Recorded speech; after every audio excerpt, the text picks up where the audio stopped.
Here we are. It says I'm live. Hopefully we'll have no technical difficulties.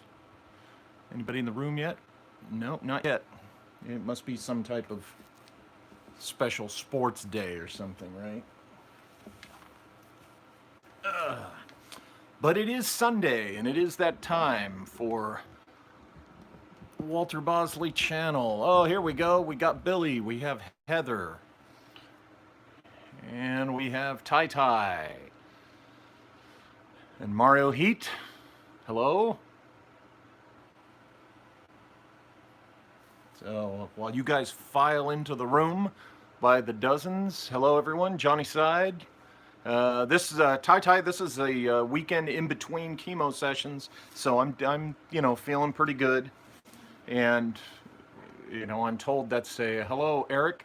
I'm told that's a good sign when you have your times where you're feeling pretty good, even though you're still going through the chemo. After I finish this, of course, I have 3 more sessions. After I finish this, of course, I have to go through the tests again, blood tests, probably another scope, and definitely a CT scan. And then, they'll tell me how it worked. So, until then, I don't know. No, but they're saying that my blood's been looking really good and everything else. So, it's it's good. It's good. Now, I had a problem with numbness in my hands and sometimes legs and feet, and that is attributed to one of the medicines. And at the point that I'm at in the therapy, they were able to eliminate that, so I don't have to take that medicine anymore, and the others will fight the cancer that it's supposed to be fighting. I see more people are jumping in here. Hello, everyone. Wade and Eric, and let's see, did I miss anybody? B. Baker's here. There's Sigurd. Hello, hello. Let more folks pile into the room. And of course, we have the Gorn, as always. This week's beverage is nothing fancy, just Gatorade, lower sugar, of course, and grape flavor. So I will, as you can see, there's nothing in the Gorn. Well, maybe some water. Yeah. Crack this open. And fill the Gorn. There we go. I was going to use a straw, but I discovered our straws are too short for the Gorn. Oh, good old Gatorade. Okay, Tiki, what do you want? Oh, now you need attention. Is that it? Come here and say hi to everybody while I'm letting people. Come on, up. He's just looking at me. Come on, Tiki, up. Tiki, up. Come on, say hi to everybody. There you go. There's Tiki. I don't know if you guys noticed a while back, I got him a nice red collar. And, I'll be getting him some other colors. I'm going to get him an orange one for October. Orange and black, Halloween colors. The red one looks good on him. And for Christmas, I'll probably get him some type of, I'll get him a green one maybe. What do you think, buddy? He's got stage fright. Oh.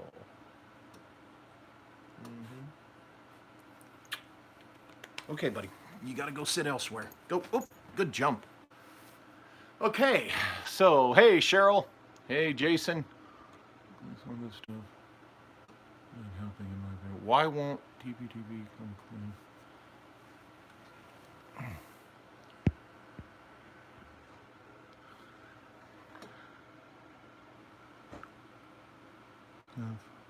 Waiting is not helping.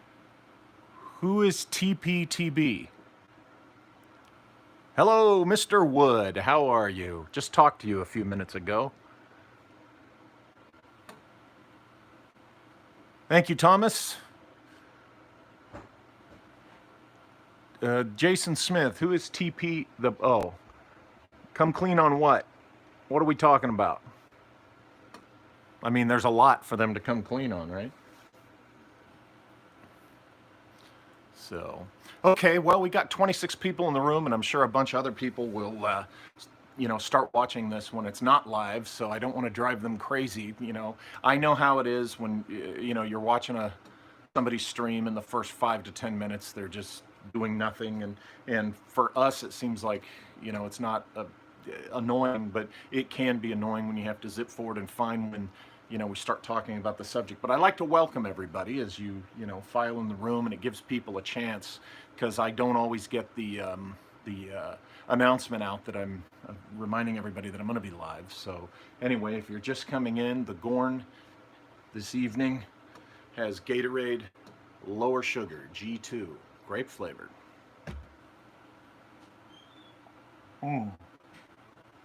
So I have a couple of things to briefly talk about before I go into my thoughts once more on the subject of time travel. And the first thing is, for those of you who are fans of my book, The Esoteric Napoleon, I highly recommend a 2001 film titled The Emperor's New Clothes. Ian Holm plays Napoleon Bonaparte, and the plot of this movie is a subject near and dear to my heart. Basically, it is that Napoleon is switched with a double. Does that sound familiar? Certainly not original with me. This very movie is based on a novel from the 1990s, and titled The Death of Napoleon, I think.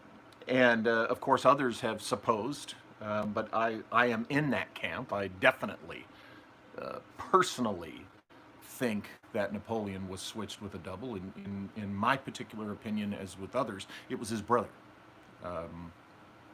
So anyway, in this film, they find a double who is just, a commoner, a guy who is I believe, a galley hand on a ship, and they recruit him. Ian Holm plays both roles, by the way.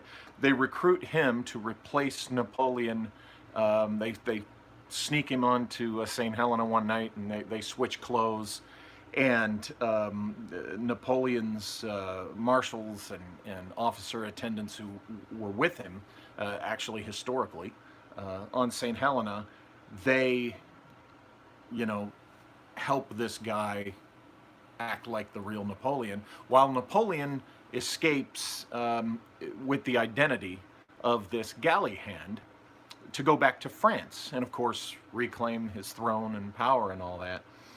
And it is, there's definitely, it's a comedy, but not a full-on crazy nutty comedy.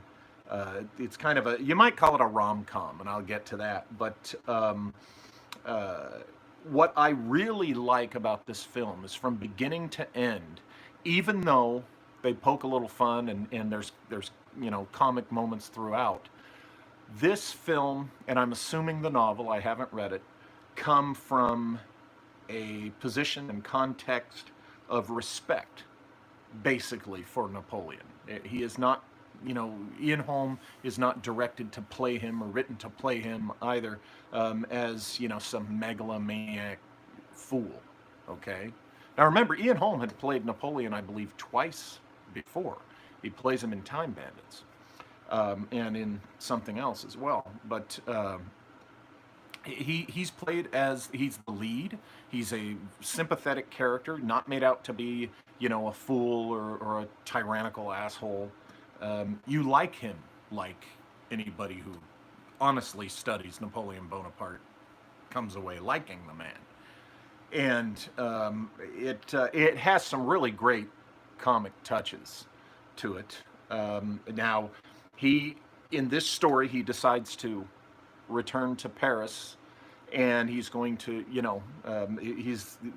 he's doing this under the belief that he's got the help of secret Bonapartist followers, and along the way he does meet a couple of them, but it doesn't always work out. And he meets this woman who's a widow of the next guy that is supposed to help him, to help restore Napoleon to the throne. And unfortunately, this guy has died between the time, Napoleon escapes from St. Helena and arrives at this guy's house. And, the guy and his wife were, kind of poor uh, merchants, specifically at the fruit market. They sell melons at the fruit market, and they're not doing very well. So Napoleon arrives, and he's undercover, of course. And the widow, of course, is a younger, attractive woman, and she has a little boy that she's adopted. It wasn't her child. The little kid's not her child, but he was a little orphan kid, and she adopts the boy. So he's essentially her son. While Napoleon is waiting for the double, the plan was for Napoleon, I'm not going to go through the whole script of the movie, but the plan was for once Napoleon made it to Paris, his contacts would, communicate this to the guys on St. Helena, and the double is supposed to reveal that he's not the real Napoleon. However, the double, again, also played by Ian Holm, decides that he kind of likes being Napoleon. So he's acting like a boorish a-hole, and the marshals and Napoleon's loyal assistants who are on the island. One of them, played by Nigel Terry, who played King Arthur in Excalibur many years ago. They're just like shaking their head, and it's like, you are not Napoleon.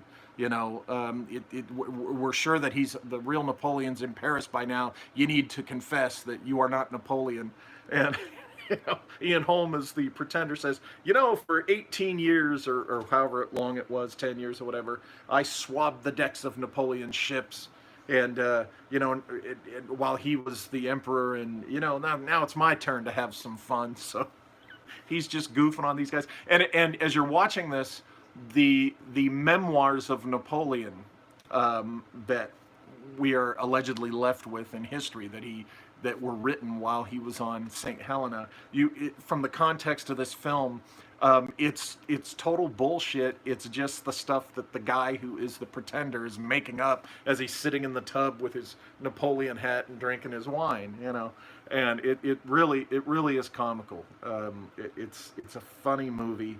At one point, Napoleon, still undercover, realizes that he's got to make the best of the situation until he can reveal himself. So what he does is he mobilizes the widow and all her friends that are fellow fruit merchants.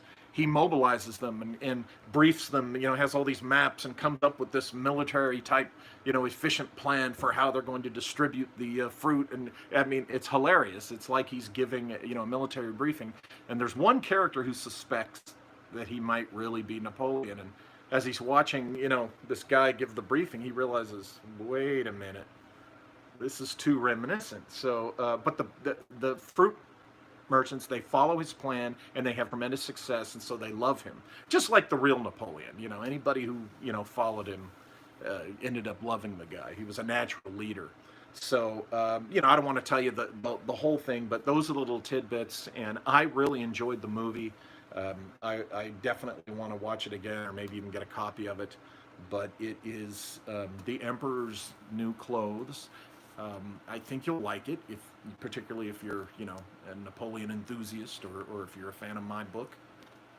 Oh, the other book, by the way, that I was doing a brain dump on the title, and I put it back on the shelf.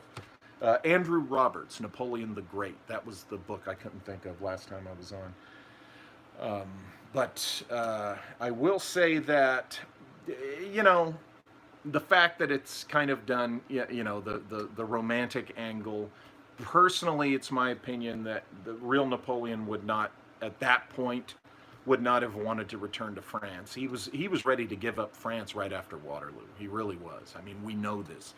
He was planning the huge expedition to go explore the Americas, North and South America.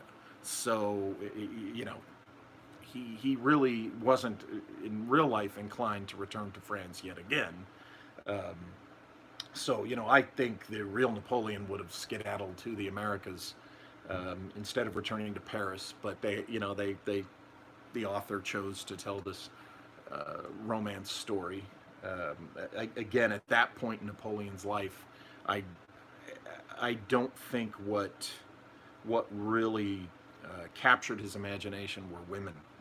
You know, or let me say, he loved women, but not relationships, not, you know, any kind of romantic relationship over his desire to explore. I mean, he seriously, legitimately wanted to commit the rest of his life to exploration, geographical exploration, and exploration of, you know, I would say the ancient mysteries and such, and which, you know, those kinds of things.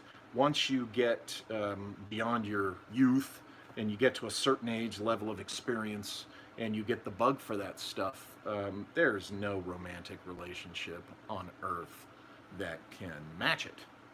Um, it's not for everybody, I understand that, but you know, I certainly see that perspective, and from what I glean from study of Napoleon, I think he was at that point in his life. So, despite that, the movie is good.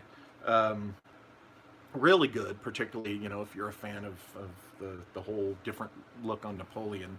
Um, it, it's just it's a refreshing. I can't believe I didn't, you know, see it before. It's almost a 20-year-old movie, and it's just refreshing, you know, that Napoleon's not painted with the British bullshit propaganda that he was painted with for 200 years.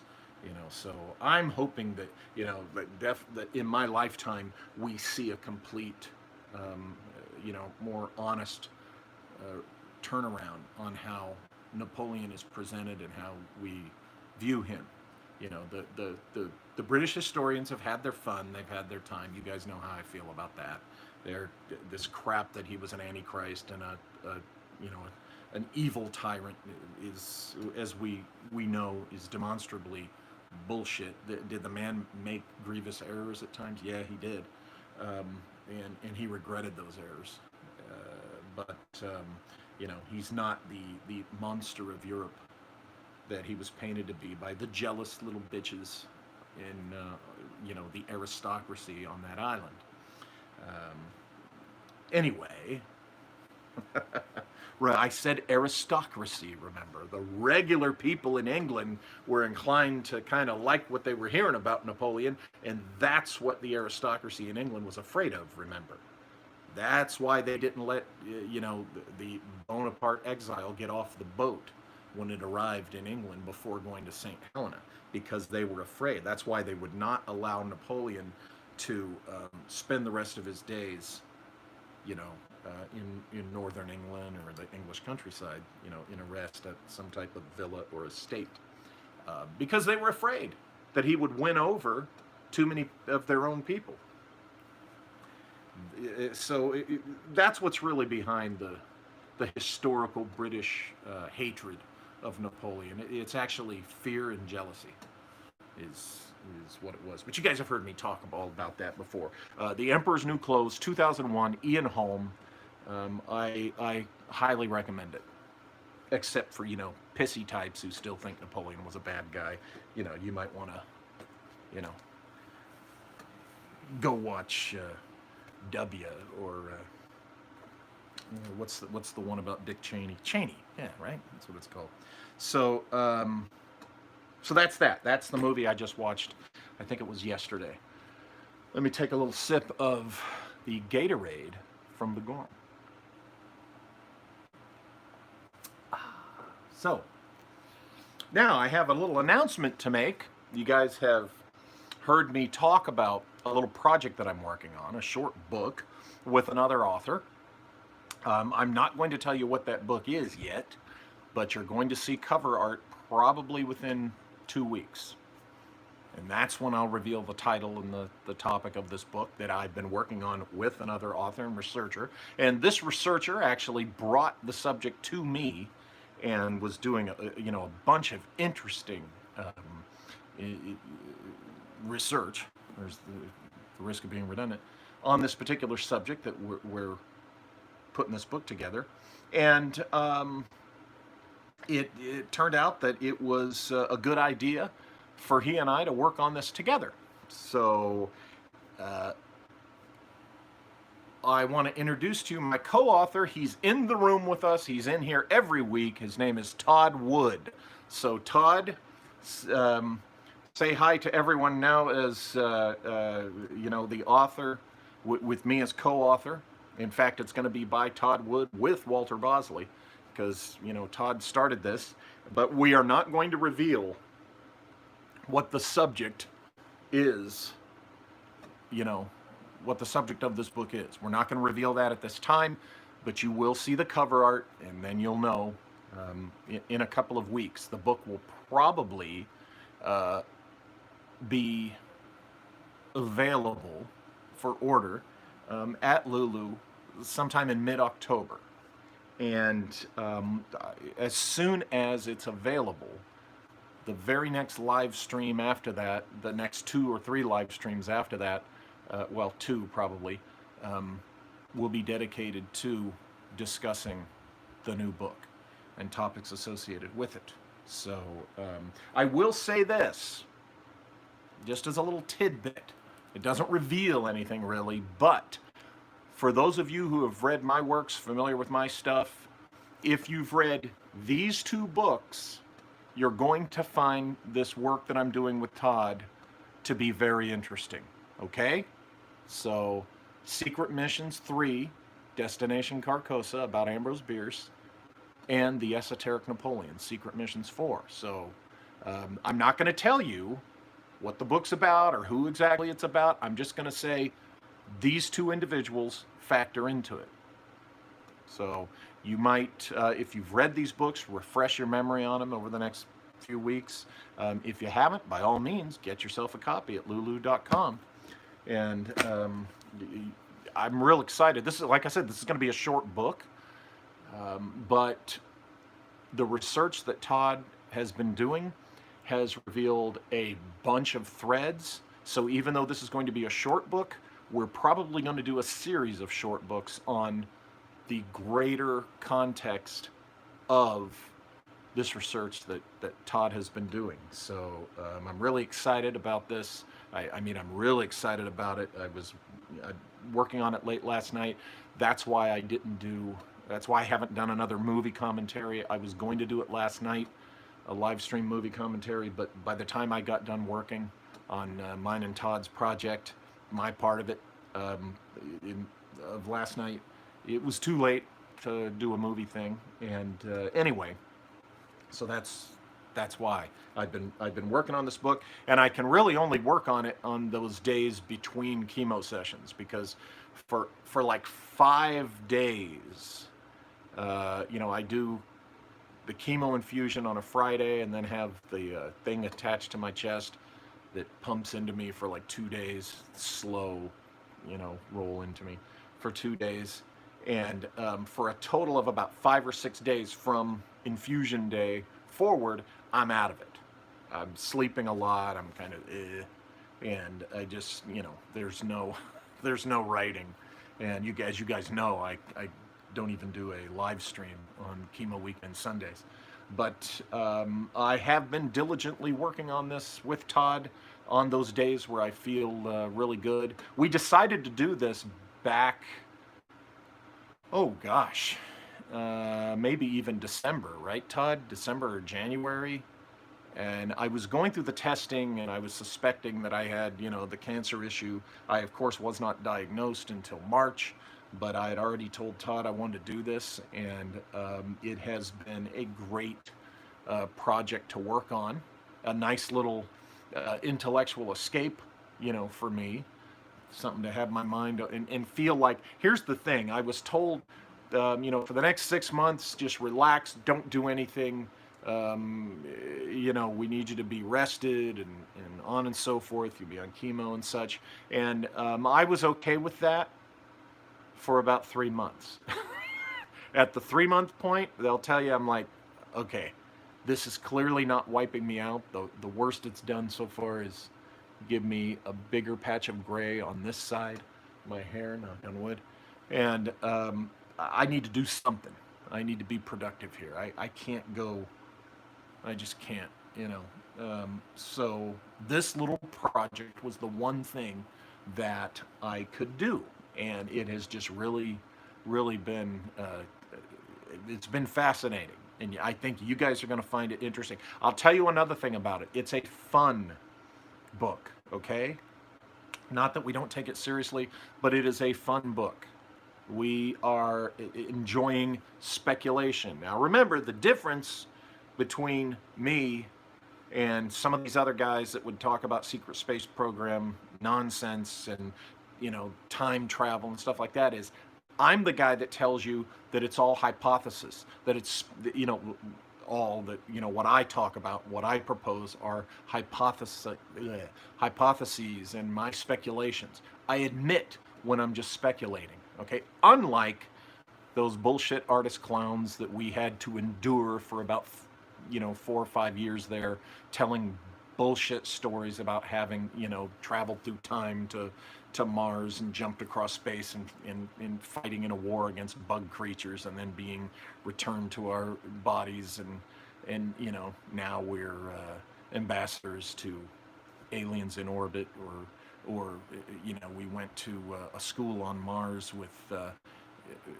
President Obama when we were 9 years old and all that crap, or we were at Gettysburg in our hiking coat, and on and so forth, or we were recruited, in a deep underground secret base underneath San Diego, Naval Training Center and all that crap, So I haven't just picked on one of these jamokes.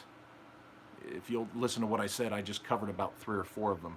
So, like I said, the difference between their crap and what I do is I admit. Now, this new project with, I admit, speculation and hypothesis. I see nothing wrong. Sometimes the critics get too much of a boner for, the liars and the fakers, that what happens is they just want to shut down all discussion of topics. Well, unless you can demonstrate it or actually prove it with actual material evidence, there will be no discussion. Because we'll ride herd on you until you just want to give up and shut up. Well, I think that's wrong.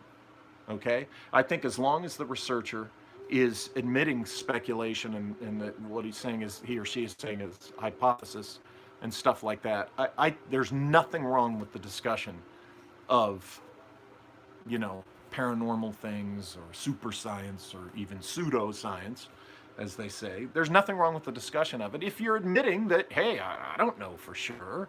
If you're not trying to convince people that you were some super secret commando guy, as long as you're not telling lies and BS stories, it's I think it's totally fine to discuss these things. So, some of the guys that get, like I said, a little enthused in their criticism of these things, when they cross that line where they just want to shut down all discussion of something, that's where I disagree with them.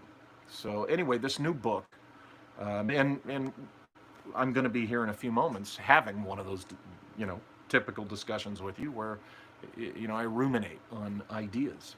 But this new book that I'm writing with Todd, and I've been analyzing his research. He does the initial research, and I'll look at it from my perspective, and then we'll discuss it, and then I'll do some additional stuff, and that's how that's been working. It's been working great. I do not often work with co-authors.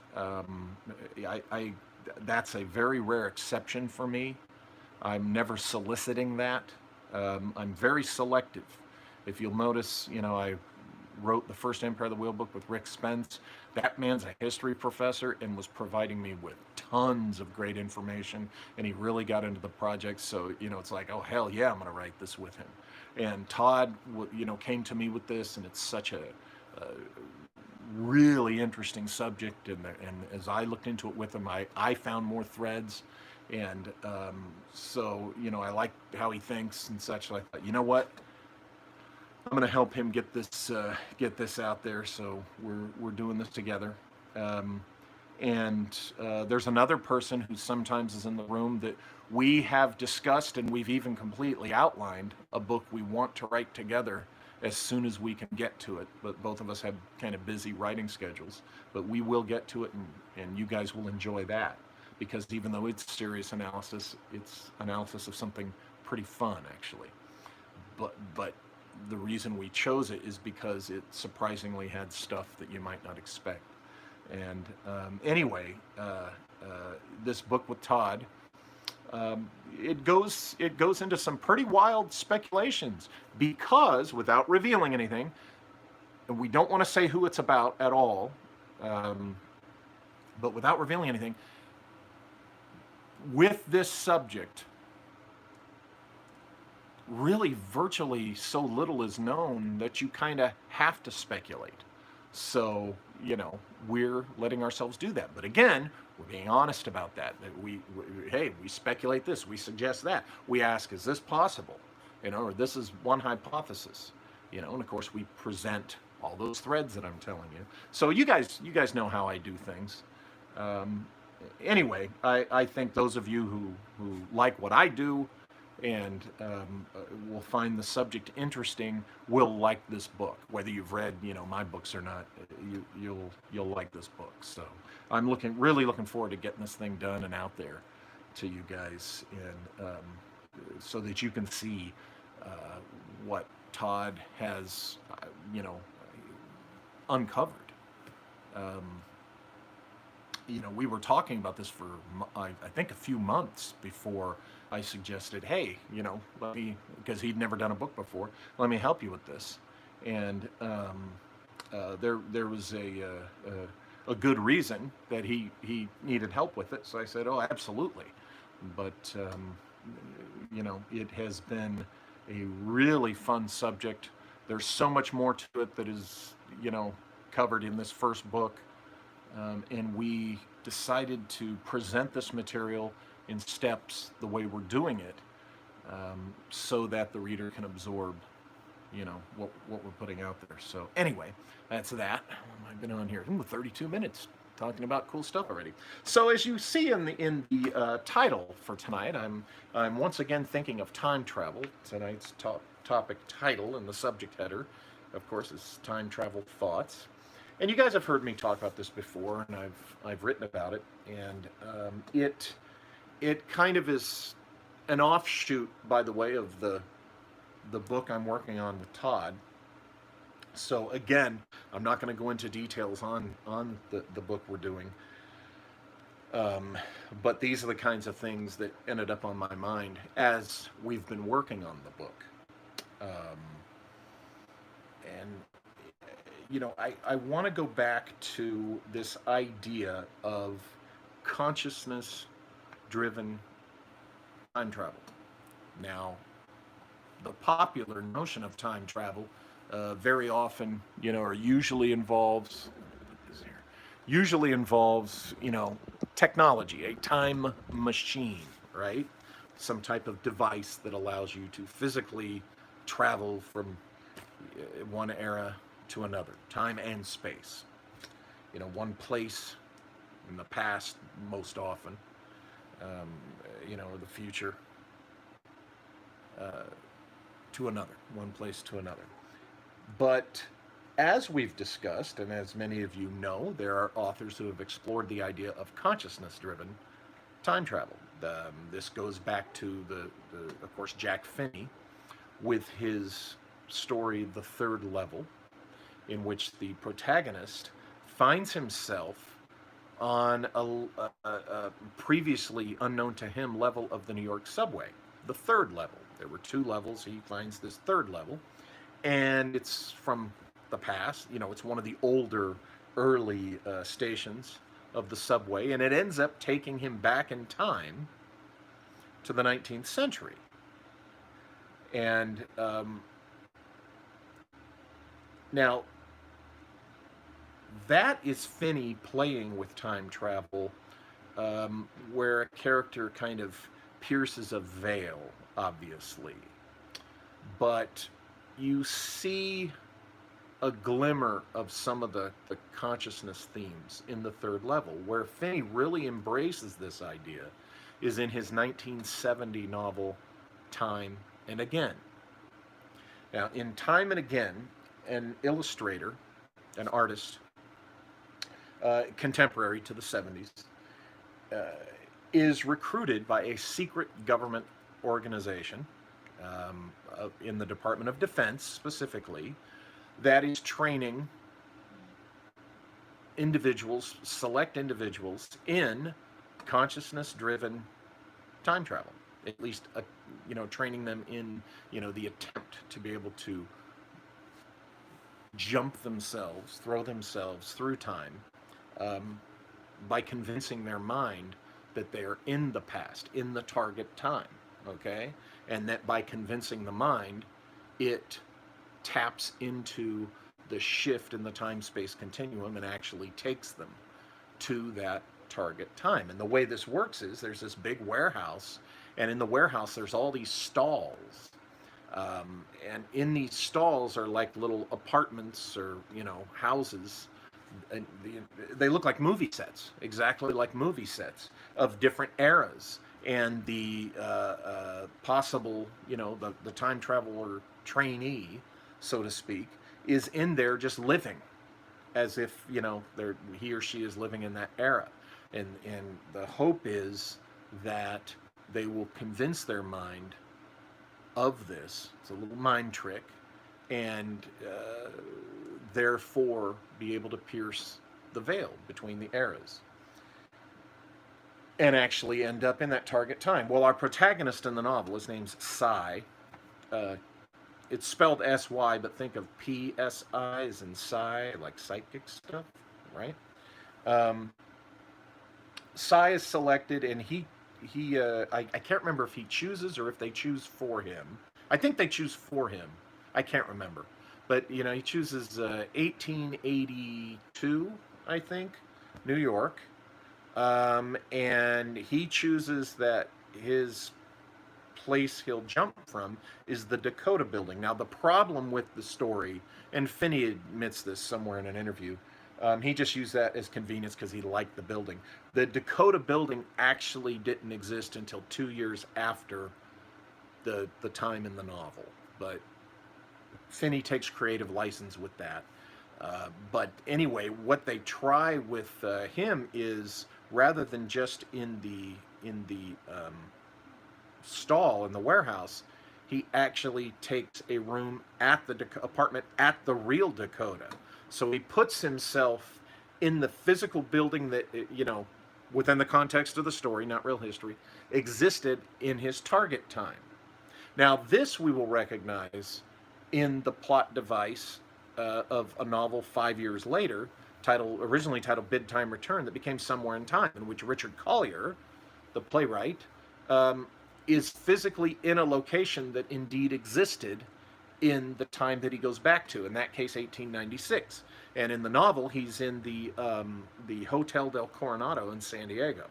For those of you, Brian, I believe, is in here, and I think B. Baker, and anyway, other San Diego folks will recognize.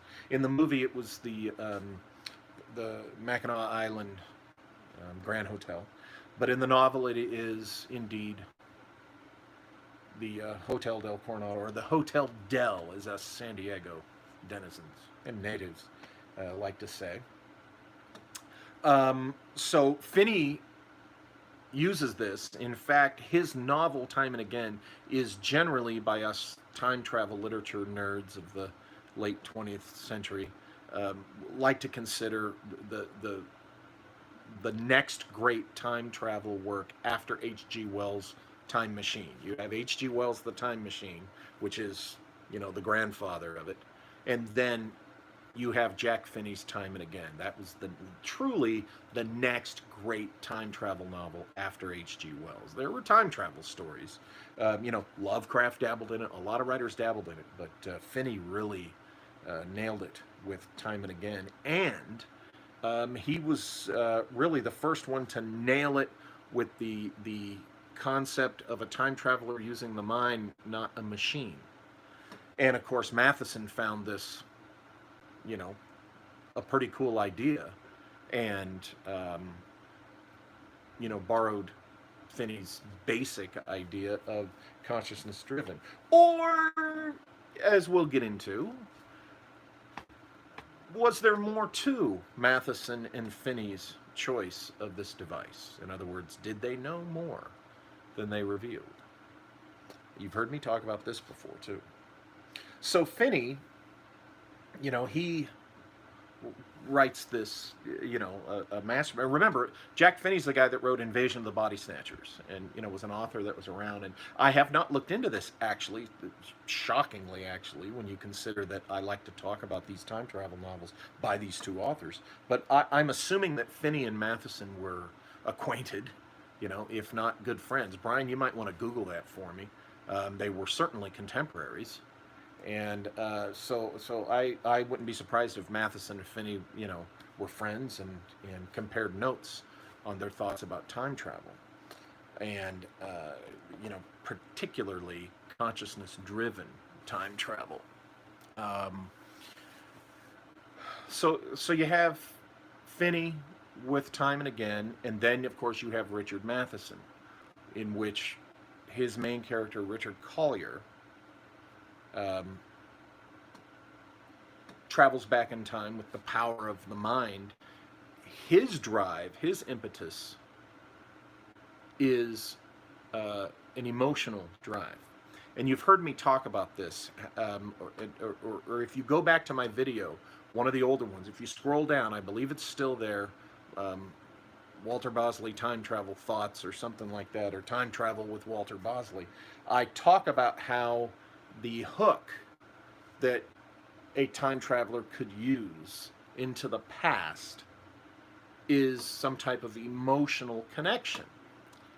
And this is what Richard Collier in Somewhere in Time, this is what, he uses, is this emotional hook. And what is that? Now the movie's different than the book, but basically both the book and the movie have Richard Collier seeing the photo of Elise McKenna in the Hall of History at the hotel.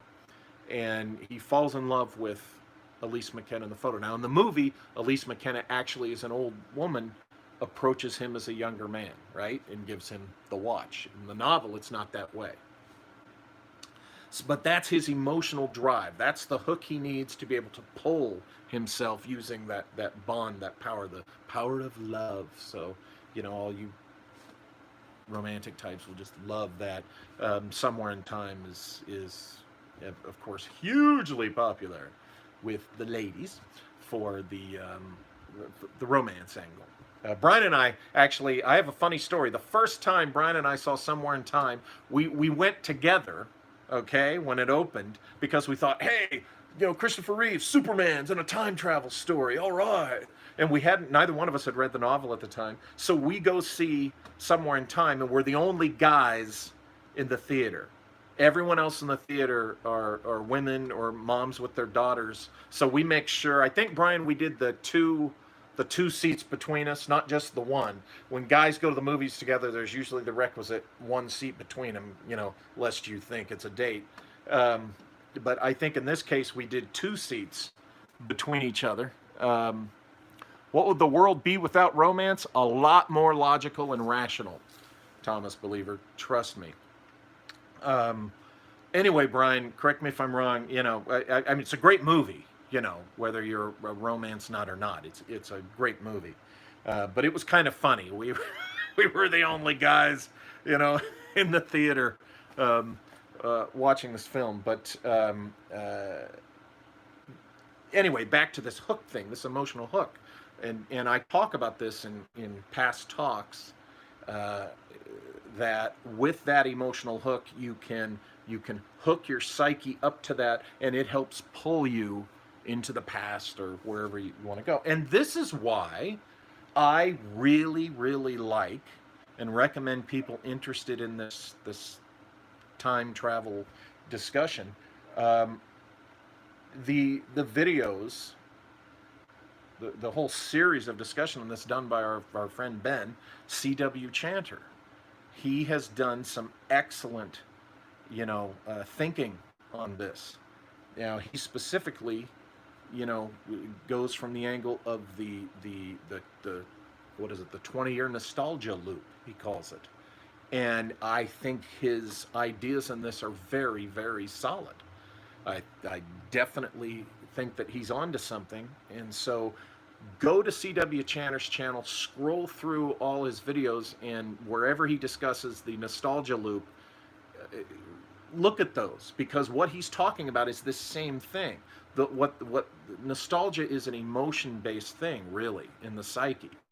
And what he's saying is, you can, or that we naturally, society as a whole does this. That's where he gets the nostalgia loop thing, because society kind of repeats eras in this cyclical fashion, in these 20-year loops, okay?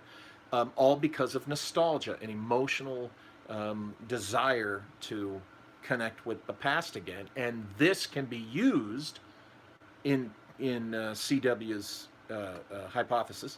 This could possibly be used to transport yourself, a la Richard Collier in Somewhere in Time, or Sci in Time and Again, into the past, possibly, right? So I think CW, he's really onto something with that.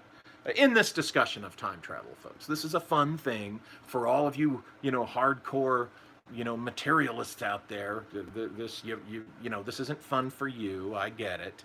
You might not be interested in this, but the rest of you who are interested in it, I recommend, if you're interested in this particular angle on time travel, take a look at CW's nostalgia loop videos. Now, what he recommends is you can immerse yourself in either the music or movies. Music is the primary means which he discusses this, I think. But not just music, TV shows, movies, that kind of thing. Even clothing, all aspects. But what you can do is a Richard Collier with CW's nostalgia loop idea. Richard Collier, just like Cy did in Time and Again, Richard Collier in Somewhere in Time. Remember, those of you who've seen the movie or read the book, he gets a suit of the Target era, he gets even money, and he's staying physically in a place. So he's surrounded and wrapped in the things in the past in the Target era.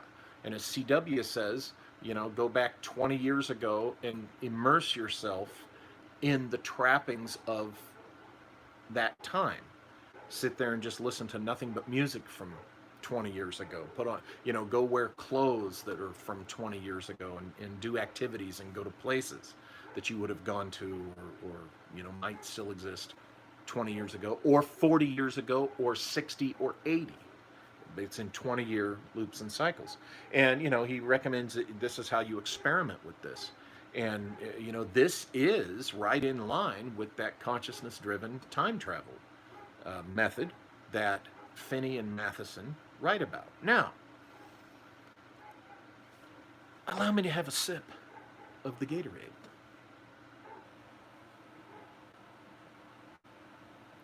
Those of you who are new, this is my Gorn Tiki mug that my niece got me for Christmas. She got me a set. This is the Gorn, and the other one is a Captain Kirk, a very stylized Tiki-looking Captain Kirk. But everybody seems to like the Gorn, so I tend to reach for the Gorn. Now, I've been wanting to go for the gold, Tuborg gold, for years, but my local Bevmo, no place I know has Tuborg gold. I started liking Tuborg gold when I was in my travel days, specifically going to Bosnia a lot. And the hotels I would stay in, you could get, Tuborg gold in the restaurant there, and all the restaurants there. And I just really like it. So, go for the Gorn, go for the gold, whatever. I've got Gatorade today.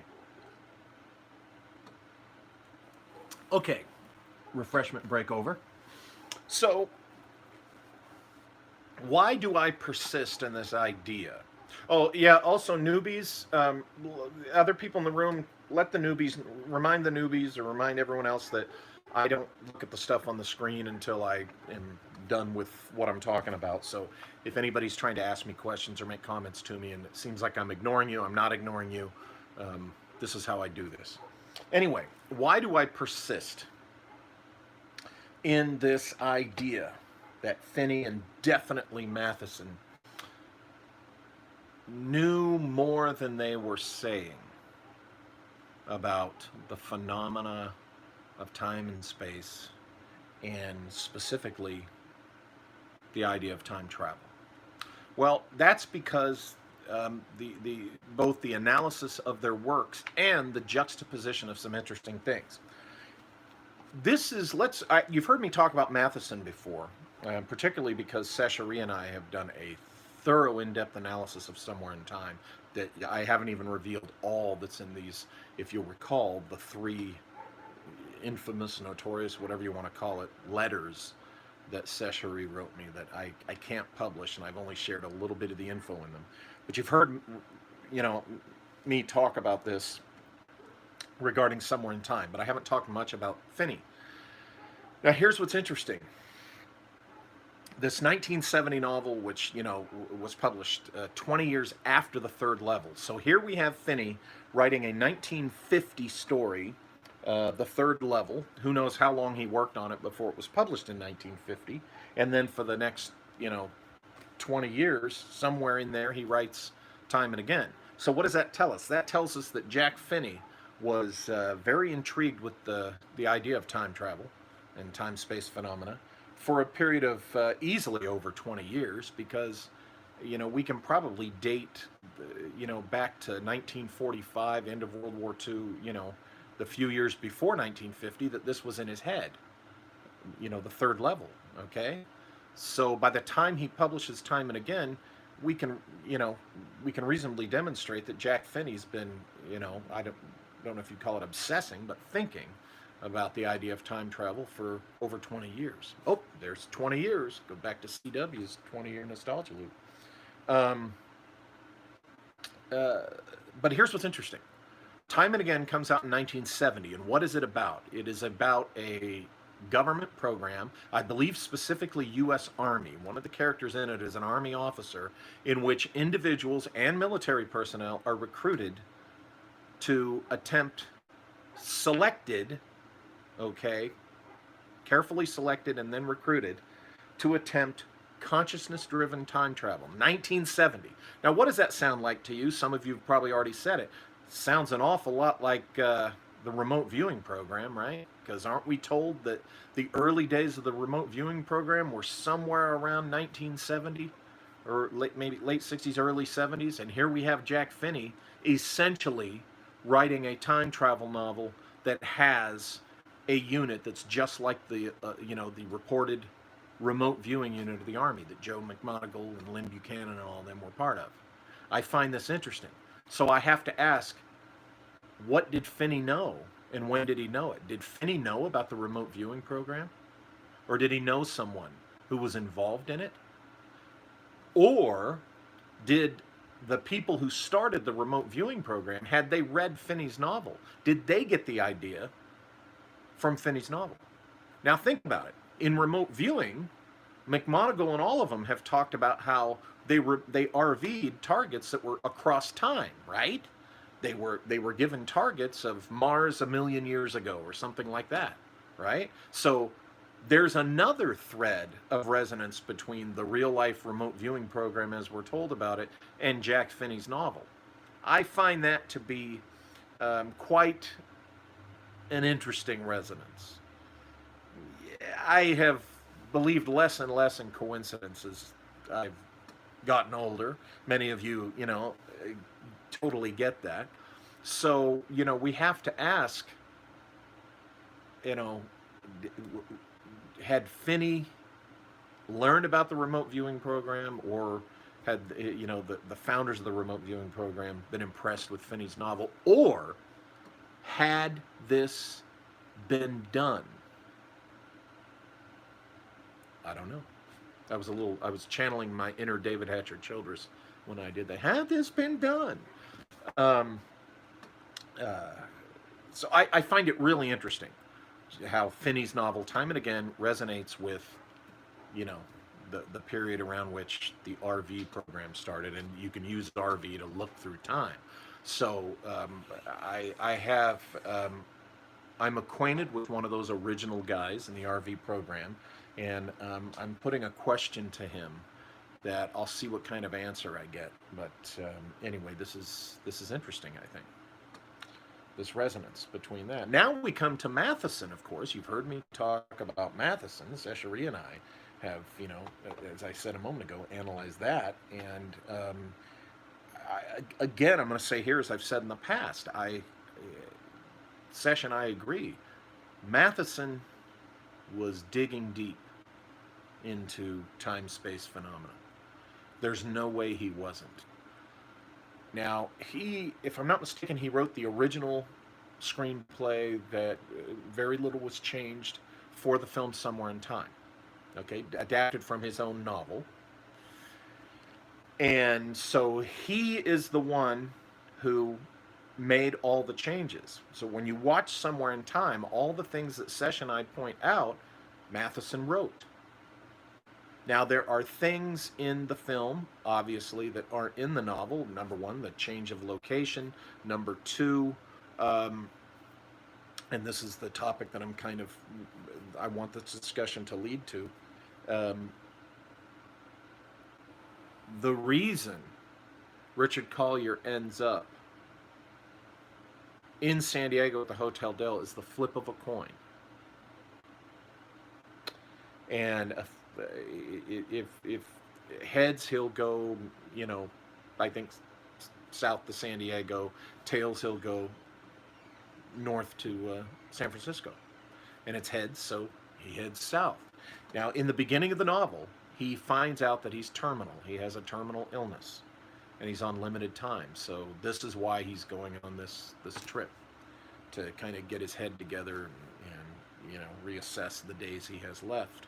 And so he knows he's dying at the beginning of the novel. Now, Somewhere in Time, he's not terminal, he's not dying. He ends up dying. Spoiler alert, he ends up dying at the end of the novel. But in his death, he finds himself with his lady love, Elise McKenna, and all that romance stuff. I'm making fun, but I love that film, Brian will tell you.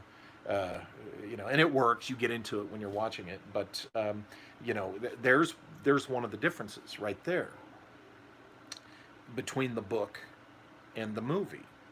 But there's a bunch of Egyptian mythological symbolism throughout that movie, especially.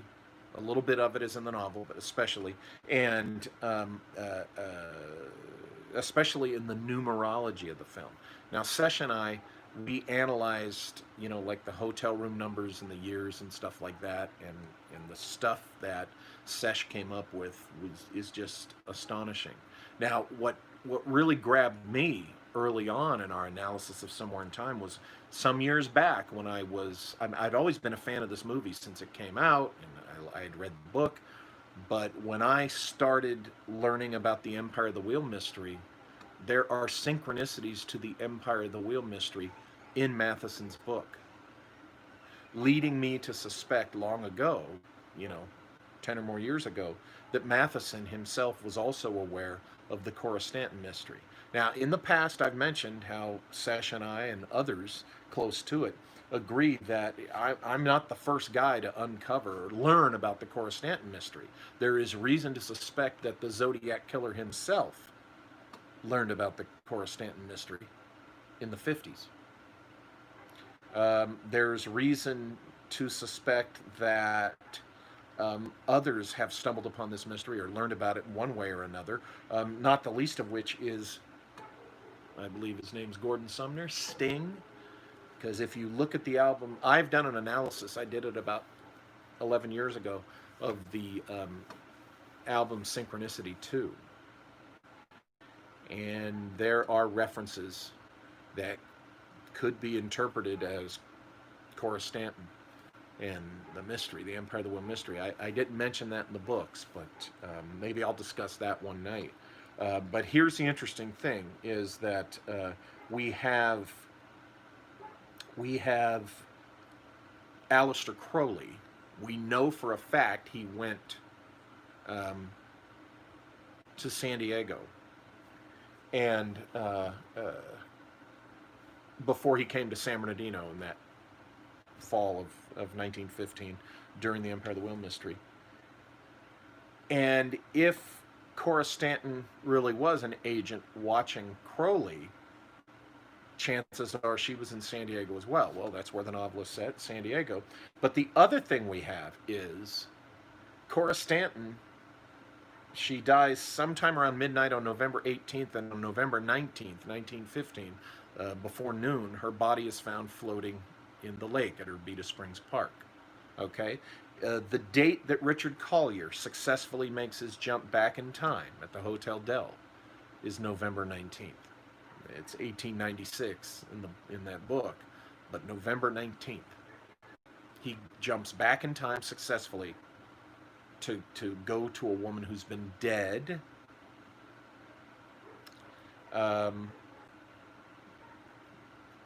You know, and November 19th is the date that Cora Stanton dies in 1915. And that's just one of the interesting little synchronicities between the novel Somewhere in Time and Empire of the Wheel. So, of course, I was intrigued even more with Somewhere in Time. But the idea of consciousness-driven time travel, this resonates also with my work on Disneyland and in the book Latitude 33, when I talk about, the old man Alfred and seeing him at Disneyland. And one of the options that I suggest could explain me seeing Alfred is that one of the options is that he was the real Alfred Watkins who had jumped through space and time to Disneyland. If you don't know what I'm talking about, check out the book Latitude 33, available at Lulu. Latitude 33, Keys to the Kingdom. It's my first nonfiction book. And it's not too painful to read. A lot of people like that book. It's short, too. It's not very long. So I've been fascinated with the idea of the consciousness-driven time travel. I also did my own experimentation on a carousel over here in Riverside, which is an old carousel dating back about 100 years, and it is located on, one of the telluric current lines running through Riverside. And those of you will recall, I've talked about this in the past, that I did get some data coming through, what's the word for it? Some people would say in my nutty psychotic mind, those would be the words they would use. But no, seriously, I was smelling sea air, which, where we live, we're close enough that we get the marine layer. But there's usually conditions for the marine layer to be present, and those conditions did not exist that day. And I only smelled the sea air while I was on the carousel doing the experiment. I did not smell it before, nor did I smell it after. So you decide what you want to accept about that. And also, that was when I saw, when my eyes were closed, that's when I saw that boardwalk, which, now when I say sea air, I mean salty air. But the boardwalk that I saw was at the Salt Air Pavilion of 100 years prior, which is on the Great Salt Lake in Utah. So, was I getting the marine layer from the Pacific? Or was I smelling the salt in the air at the Great Salt Lake from 100 years ago? Because then, remember, I told you about seeing the little girl with the green teeth who noticed me, who was standing there looking at me and smiled and then walked off. Yes, this was stuff I was seeing, with the eyes closed while I was on this old carousel on the telluric current. And this was definitely during that era, the Empire of the Wheel era, when I told you all manner of strange phenomena were manifesting all around me in my life. It was a weird time, as I've talked about before. So this intrigues me with the idea of consciousness-driven time travel.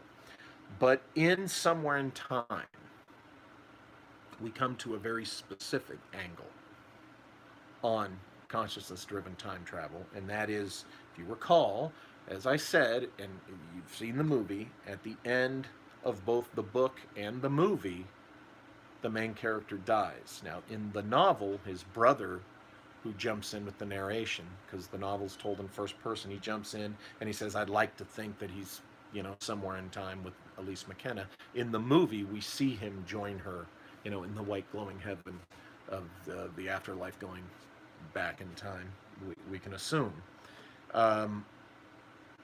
But both characters make their jump across time, their final jump across time at the point of death. And I think there's something to this. And I'm exploring this in some work that I'll put out eventually, or talk about. But this idea is touched upon in the book that Todd and I are doing. I don't want to say any more than that. So that's why it's been on my mind.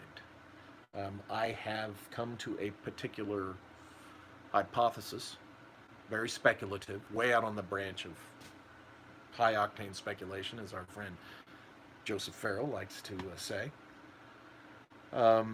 in how and why time travel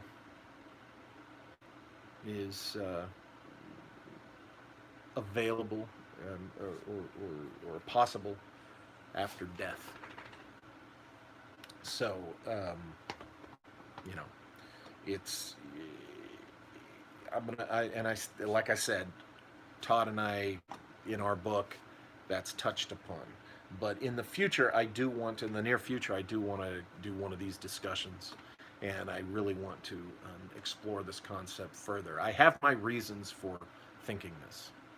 I definitely have my reasons for suspecting that this may be the case. That to me is always interesting. Another book that you might want to look at that is briefly alluded to in the book Todd and I are doing is this, Father Ernetti's Chronovisor. Now, yes, Father Ernetti, again, spoiler alert, by the end of the book, he confesses that it was bullshit, that he claims he built it, but it didn't work. And it's too much like another guy's claim, a guy named Baird T. Spalding, who claimed to have, built this camera of past events. And Father Ernetti's claim is just a little too close to Spalding's claim. I mean, they both claim, 20, 30 years apart or whatever, to have gone back and seen Jesus Christ, Jesus, before he becomes the Christ. One of them claims that he saw him at the Sermon on the Mount. The other one claims he saw him, do the miracle of the loaves and fishes. And, it's clear that Ernetti had heard of Baird T. Spalding and his claims and was just copying that. But the concepts discussed in the book Father Ernetti's Chronovisor are pretty interesting, and it led me to a suspicion that I won't go into now, but Todd and I, in our book, it is also alluded to. So anyway, that's what I wanted to say on that. But coming back to my time travel thoughts, I think that I cannot shake the idea that there's something human beings have figured out, some people have figured out, and that human beings are able to do, that involves piercing that veil, that involves looking through time, or even, moving between the eras and the places, time and space. And, it has intrigued writers for decades and probably centuries, of course, from an artistic entertainment perspective, of course, because it's fascinating material for fiction and movies and TV and such. But I can't help but think that there's there's something to this idea of time, space, uh, you know, and being able to move along that spectrum, in that continuum, that we are not necessarily fixed in one period, one set of years. Um, but we're left with speculation. And if my suspicions about the post death time travel are right, I think that's why we're left with speculation. Because if I'm right, it's not like anybody can confirm that or verify that, right? Because we still have not, been able to convincingly prove that anybody has communicated with anyone beyond death. We only honestly have apocryphal tales. Now, there are stories, doctors will tell you that they've seen weird things at the point of a person's death. Brian had a relative who was not an irrational person. This man was a solid man, down to earth, and at that man's passing, Brian will tell you, he definitely was seeing something. My dad, in the last months of his life before he died, you could walk into the room and he would be talking to someone, and he'd say that it was a relative that had been dead for decades, if not several years. And yep, my dad died as a result of complications from a head injury, so it could be all brain damage.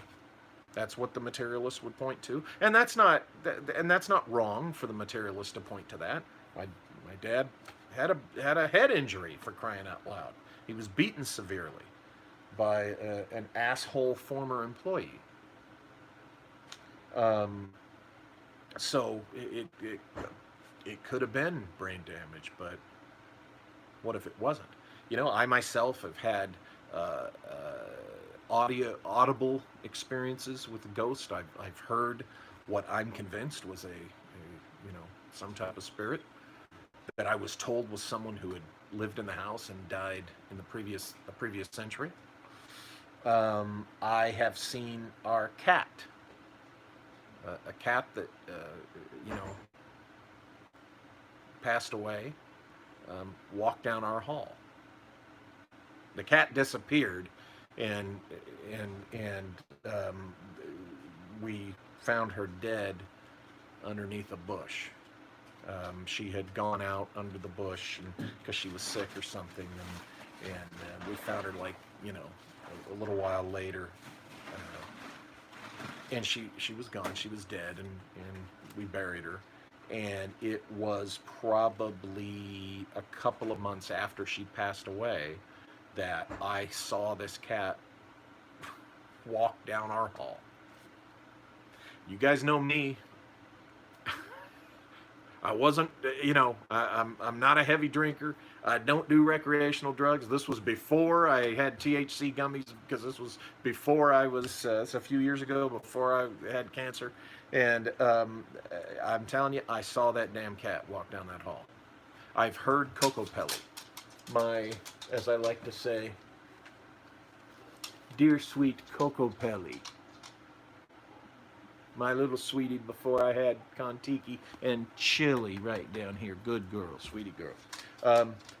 I've heard Coco Pelli walking through the house. She had a distinct way she sounded, and it's her. And while I'm looking at the dogs that I know are here, and it's not them walking around. So, other than stories like that, which none of us can prove, we don't know what can or can't be done, or what happens after we die. I think there's a reason for that, I think it has to do with, we're supposed to, as Yoda says to Luke, pay attention to what we're doing. We're supposed to focus on the life we're living while we're living it, okay? And, there's time enough to, be in that other dimension after we pass. So that's in the realm of what your personal philosophy is, based on your own experiences. And it's in the realm of things that, whatever you know and believe, it's not necessarily, It's not necessary for that to be public knowledge. I'll tell you, I have increasingly disagreed with people that insist that certain things the public has a right to know. Bullshit. Okay? If you have a UFO experience, you don't have to report that. You don't have to report that. You certainly can, and it does help UFO research. I'm not saying, don't help UFO research, but what I'm saying is if you have that personal experience with these things, you don't have to tell anybody. You don't have to share it or talk about it. Nobody, no UFO enthusiast, okay, be they a veteran UFO enthusiast or one of these, spazzy jerk off newbies who's annoying everybody with their abrasive personalities, especially not them. They don't have a right to know about your UFO experience. That's a gift. If you choose to share that with people, that's your choice, and that's a gift you're giving them, or it's something you're helping researchers with. But this idea that everyone's got a right to know, well, no, I think there's things that every single one of us ultimately can learn or will learn, at different points in our lives. The things we learn while we're still living, and we don't have to share it with everybody just because somebody wants to know. Right now society's got too many of these people that are with demands. I demand this. I demand that. I demand you share this. The people have a right to know. You need to. Don't let people talk. I've been accused of this. Don't let that Bosley and people like him talk you out of reporting things, because we need to know. I've had people get upset with me here over that. And what gets me is how emotional they are and how hostile and aggravated they get when you merely suggest, hey, it's a personal experience. And the more personal it is, the less you're obligated to share it with anybody. Because here's what I found. Most of the time, the people that are demanding this, they haven't had their own experiences that they're aware of. They haven't had their own experiences. And so they're living vicariously through others. I would venture to say once they have their first honest to goodness real experience with any weird phenomena, they'll kind of see the light. Not everybody does. Some people immediately want to go blab that because they want what my friend Tim Banal calls, and others call, UFO fame or paranormal world fame, and of course we know there's the people who lie about their experiences. The ones who want to be part of the fun thing. So they say, I've seen one too. I experienced it too. You can usually recognize this because we've seen this thing since we were children in the schoolyard. One kid's talking about a crazy experience or a place he or she went to, and there's the kid that, oh, me too. I saw it too. I went there, and you can tell, okay, no, you didn't. But we're generally polite to these people. But our world, our community that we're in is full of that. There's a lot of people who do that kind of thing, and sometimes these are the people who bitch at people like me for suggesting that no one's obligated to share, their experiences. Oh yeah, I've been accused of being, he's still a government agent, wanting to suppress the truth and spreading disinfo. I have to tell you, it cracks me up. It hasn't happened often, but there have been people who've gotten pissed off at me simply because I was an OSI agent, and it just pissed them off because they're convinced that OSI is keeping the secrets. Okay, all because, really, of the Richard Doty thing is what this is based on. Now, yes, when you look at some, UFO reports, and I know I've jumped subjects. I'll get back to time here in a second. Of course, people have dealt with OSI agents, but usually the account doesn't quite ring accurately. Excuse me. Tiki, what the hell? Hold on. What are you doing? You're messing up everything. Come here. You want to be under the blanket? Come here. There you go. Come on. Come on. Get in there. Get in your bed. Oh, shoot. Oh, my gosh, buddy. I'm sorry. Get in the bed. There you go. I'm sorry. Sorry about that, but the doggy got himself wrapped up in something. Had to help him anyway. You know, there's just a lot of things in assumptions made in our community, but not by everybody, but by a lot of people that causes some ridiculous behavior and some assumptions that quite frankly aren't true, and that is that you're obligated to share your experiences.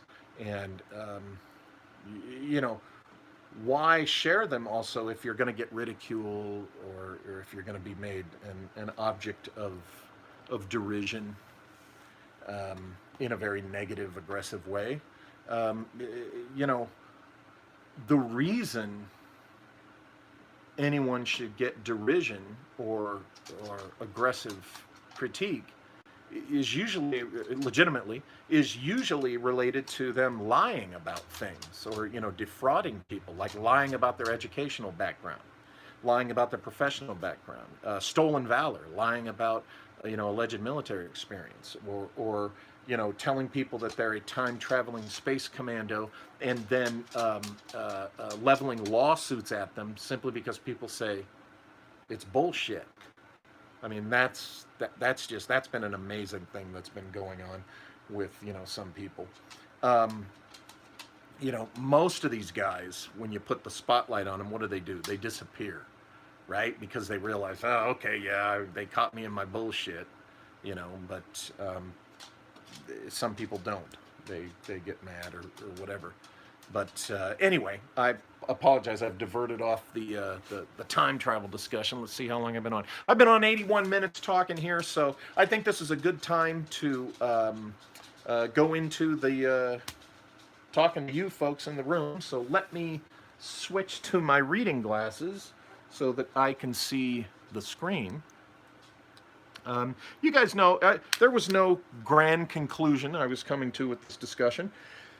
For the newbies out there, sometimes I just like talking about things and ruminating on things. And so now here's the other thing for the newbies.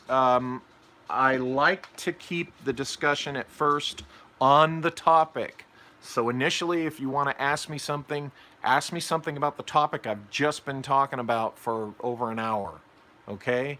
It's real difficult when my mind is on a train of thought, and I've been talking about baseball for an hour, and you want to ask me a fishing question or a golf question. Okay, so help me out by staying on topic, and then after we exhaust that, I'll jump into general stuff. Okay, and remember, please, all caps. So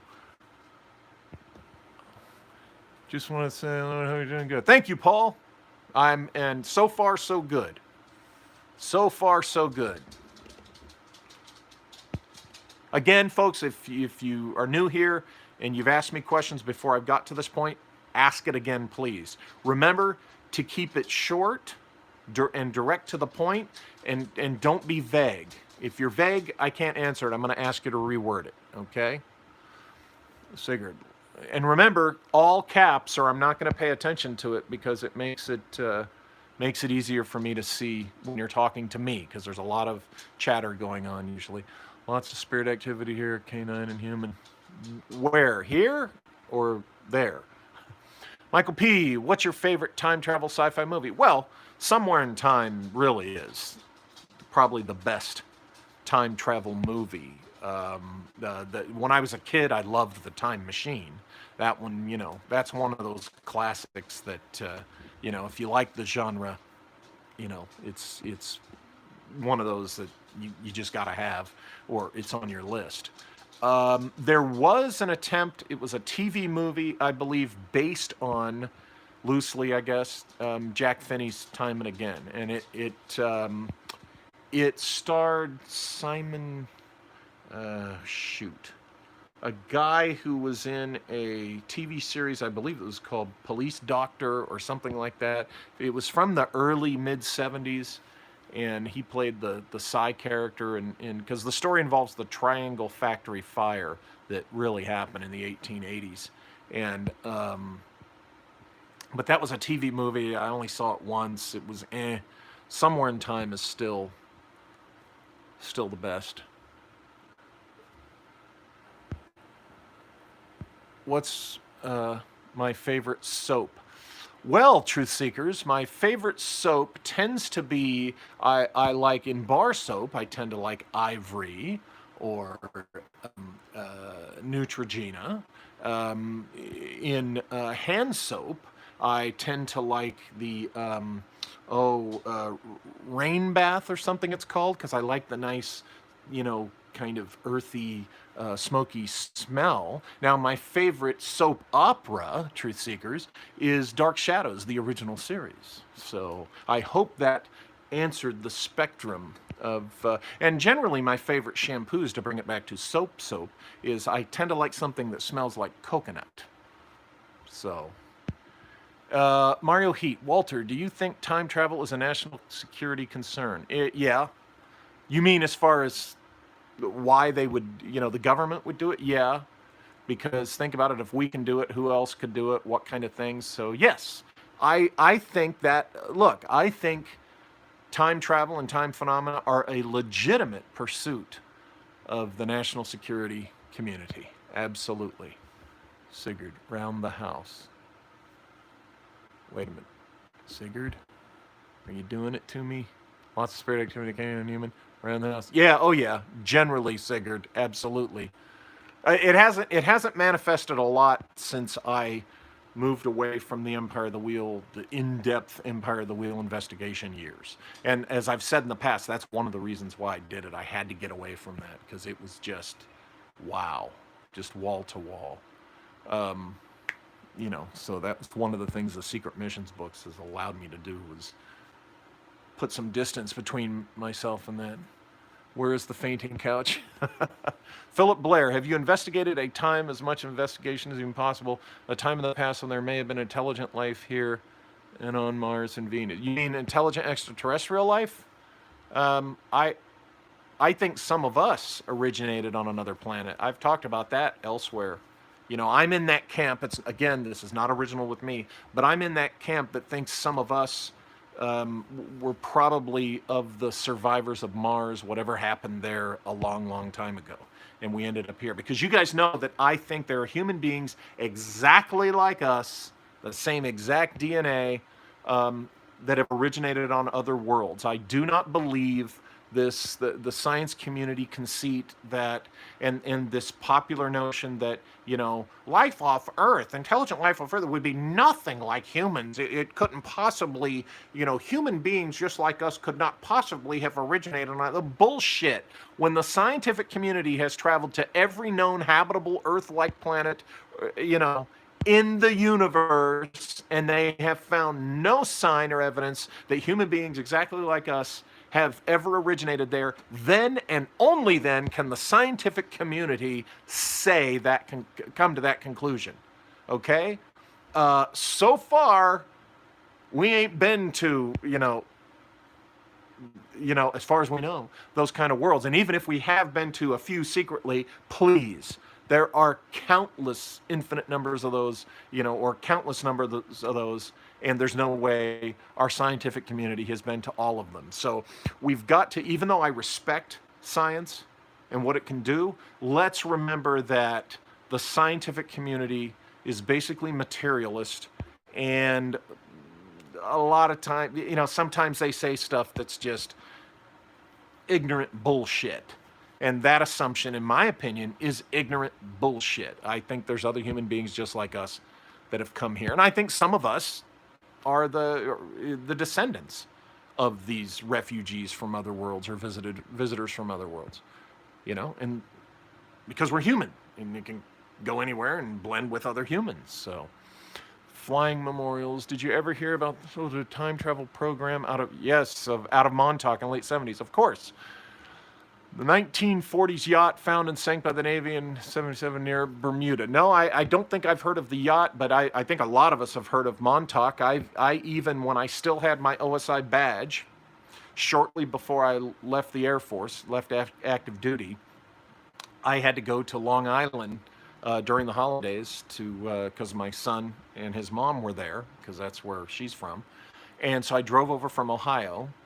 And while I was there, I stayed a couple of nights or one night or something. While I was there, I went out to Montauk and you know, this was years ago. I essentially trespassed, so to speak. It was probably trespassing then at the Camp Hero thing where Montauk is and walked around. And of course, I had my OSI badge and I had my story for why I was there, my cover for why I was there if I'd have gotten caught. Being a federal agent, I was doing, a little investigation and research that would be relative to my operational work, which at that time I was chief of a counter-espionage operations branch at Wright-Patterson, Ohio. So, folks, yeah, I used my position to just at kind of as one of you to dig into something like that.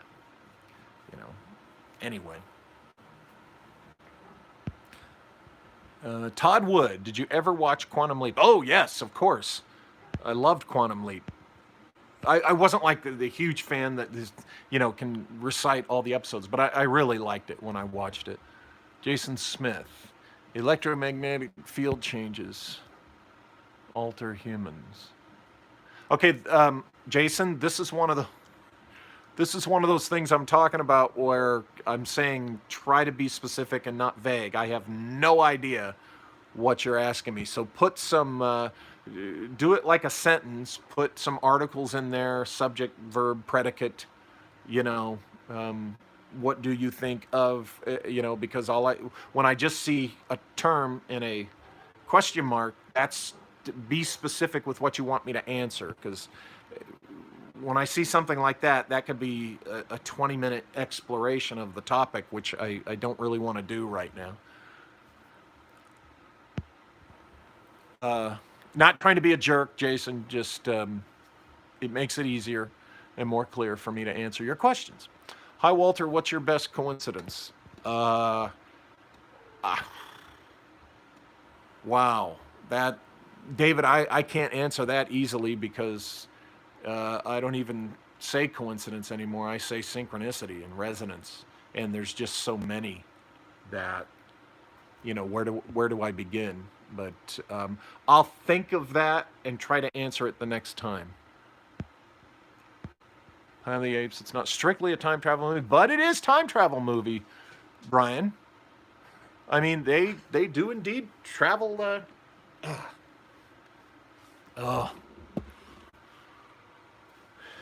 me see. Let me put this other pillow behind my back so that I forget that when I was in the man cave doing this, I would have all the pillows and the couch and this all set up to where... Okay, wait a minute. We just did a huge... Okay, here we go. Philip Blair, remote viewed here, Earth, Mars, and Venus at a time in the past. Again, there's no article, subject, or verb, or...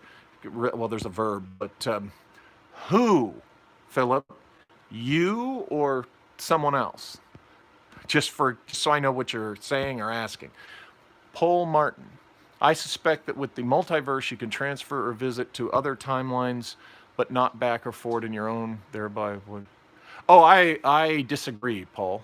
I think you most certainly can travel in your own timeline. I think the particular way that I think this, I think you would see that why I say that. And the parameters of my hypothesis, Paul, would make paradoxes not an issue. Okay? But I disagree with you. I think you most certainly can. In fact, I think that's the easiest form of time travel. And I realize I'm not giving a full answer there. I don't want to yet.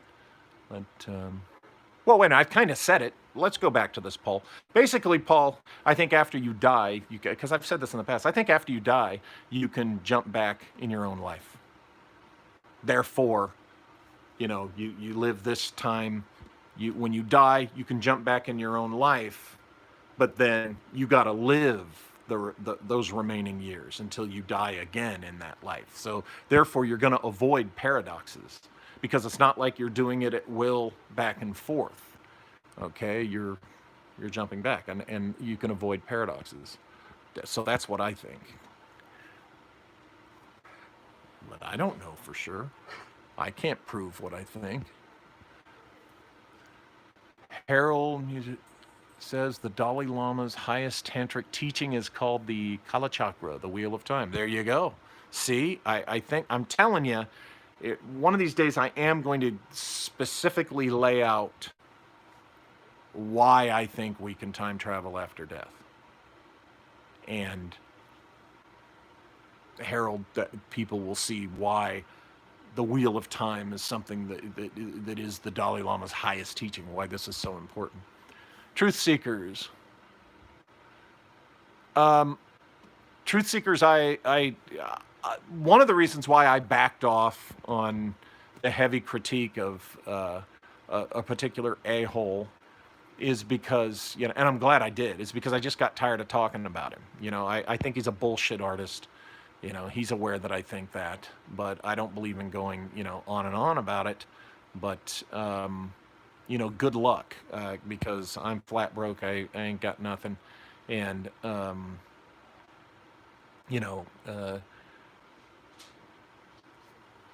just like messing with someone who's a lawyer, mess with someone who was a federal agent. Do it. Do it. Do it. No, I want no part of, that individual's drama. Sigurd, Frequency is a good movie and Time was good. Yeah, oh yeah, there's been other good movies and shows and stuff with time travel, a lot. Brian, I can recite all the Quantum Leap episodes since I look so much like Walter. I know. Because you're a weirdo like that, Brian. Ham radio as time travel movie frequency. Yeah, I like the idea of, the radio as the device. Yeah. Kendall Ramirez, how you doing, Kendall? Besides numerology, what were other Egyptian symbols in Somewhere in Time? Well, I think I've talked about this in a past thing. I don't know if you saw it, but it should still be available, I think. I know I've pulled some stuff off there.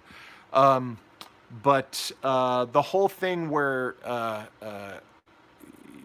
there's the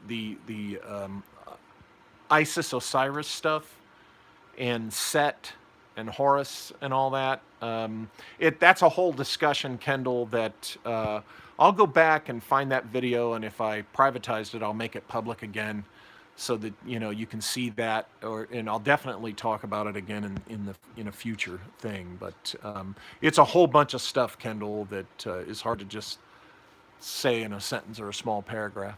Philip Blair, do you have any lists of time travel films online and publicly viewable? Maybe no, but that's a good idea. I should do that. Do a little list of that. Thanks for the suggestion, Philip. Eric Olson, what can we point to as far as contemporary time dilation experiments? CERN, perhaps? Probably CERN. I'm sure that if they were not consciously fooling around with time phenomena where CERN is concerned, that wouldn't surprise me.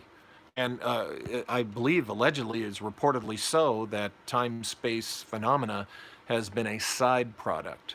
Look at the stories of the Bell. Look at Joseph Farrell and the other authors who have looked at the Bell and investigated that. There's supposedly some time-space stuff that was a side effect of that. Flying Brian Myers, I don't think I want to relive my life in an unchanging nature. That idea sounds a bit like hell to me. Well, I think the point of you going back in your own life is to make changes. And I don't think it causes a paradox. Folks, we got to remember too that the multiple timeline, the multiple tracks of reality is still a theory. It's a hypothesis. Don't fall into making the assumption that it's a given. Because remember, string theory to many people was a given, and they were embracing that. And now, oh, okay, maybe not so much, string theory is the thing. So just, and it doesn't mean that it's not alterable in some ways. Now you say, but Walter, you go back and change your life. I think part of the phenomenon of experiencing going back in your own timeline is just the same thing I connect with reincarnation. That you're kind of foggy while you're in, you're living your physical life. You're kind of foggy. You're not quite sure, and that goes back to the, we're supposed to focus on what we're doing. And I think, hypothetically, this is all fun, people. For you materialists out there that are just crapping your pants right now, because I'm even talking about this, go get a lollipop or something, a popsicle, just relax. Your precious material world is not shaking at the foundations because there's people talking about time travel, okay? My God. Anyway, you know who you are. What the hell was I saying? Oh, I think there's built-in mechanisms that prevent you from being able to do too much damage. This is what I think. But,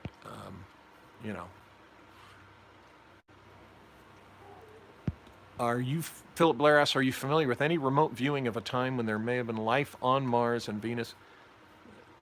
Well, my understanding is, my memory is that Joe McMoneagle and others were tasked with targets that were on Mars. So yeah, look to their stuff.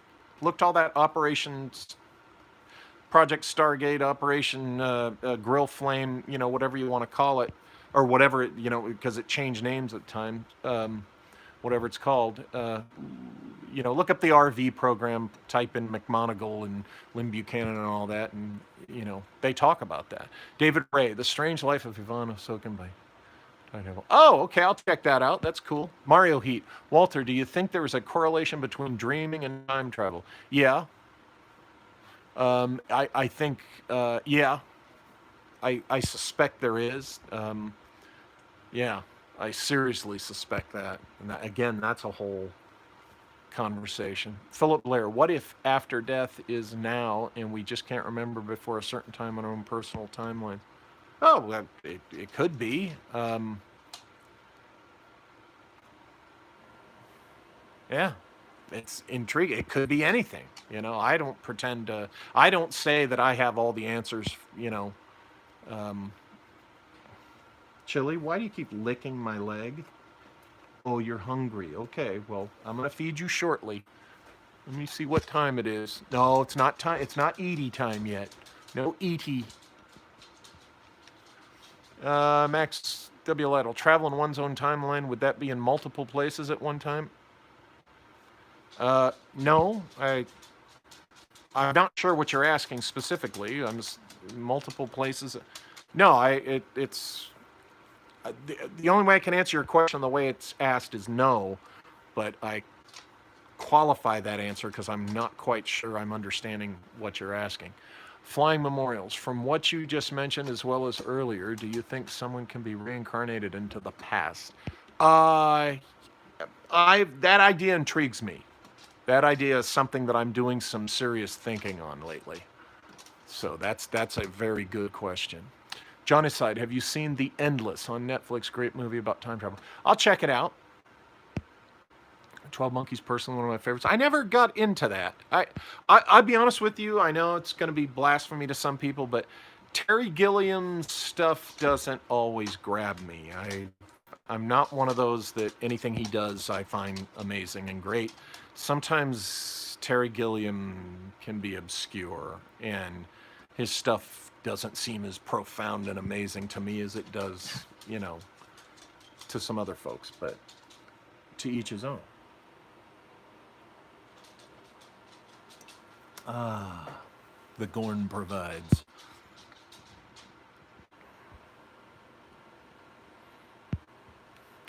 Rogue Faction. Hey, wait a minute. I didn't screw up. 12 Monkeys is Terry Gilliam, right? Or is it Fincher? Rogue Faction. Hey, just got back. Missed another good one. I know hey, Rogue Faction. Well, you can see it, after it's posted, recorded. Yeah, Philip, Grill Flame was one of the code names for it. But look up Joseph McMoneagle. It's the Irish version. McMon in the word in the spelling of eagle. Moneagle. So, Chili, please stop licking my leg. Thank you. Nimza, what if the point is to stop needing to ask what if? I don't get what I don't get to stop needing to. Again, I'm not understanding what you're. I feel like I'm missing something. Philip Blair, do you have? Maybe maybe my leg is salty, and no, what it is she's reminding me that dinner time is coming soon. And we make our own dog food now. Liliana researched this, did a lot of research, and found out, from veterinary sources and others, and found a particular blend and recipe. So we've been making our own dog food. We have 4 dogs, so we make a big bunch of it. And it's basically rice, boiled chicken, and a few select vegetables. And they love it. And it's healthier for them. And I know just as I say that, somebody's going to say, oh, but. I don't want to hear it.